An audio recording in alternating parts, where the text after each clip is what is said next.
વંદે માતરમ. લગ્ન નોંધણીમાં આવી શકે છે મોટા ફેરફારો.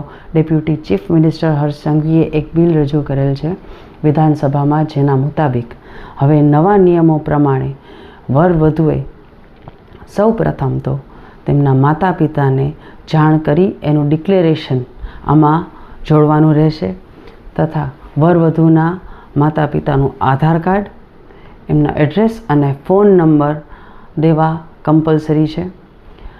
બીજું, વરવધુ તથા તો તેના જે બે સાક્ષી છે તેણે જે અરજી કરેલ છે લગ્ન નોંધણીની તે નોટરાઇઝ કરાવવી કમ્પલસરી રહેશે. તેની સાથે જે જરૂરી ડોક્યુમેન્ટ્સ છે તેમાં બર્થ સર્ટિફિકેટ, આધાર કાર્ડ, લગ્નના ફોટા, લગ્નની કંકોત્રી તથા પાસપોર્ટ સાઇઝના ફોટોગ્રાફ્સ આમાં સબમિટ કરવાના રહેશે.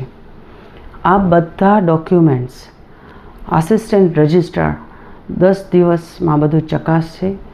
તેની જાણ વરવધુના માતા પિતાને કરશે.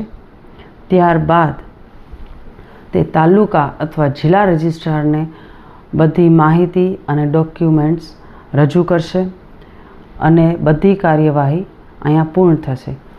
ત્યાર પછી 30 દિવસ પછી તમને મેરેજ સર્ટિફિકેટ છે એ બાય પોસ્ટ અથવા તો વ્યક્તિગત તમને મળી શકશે અને આ બધી પ્રોસેસ ઓનલાઈન અપલોડ થઈ શકશે.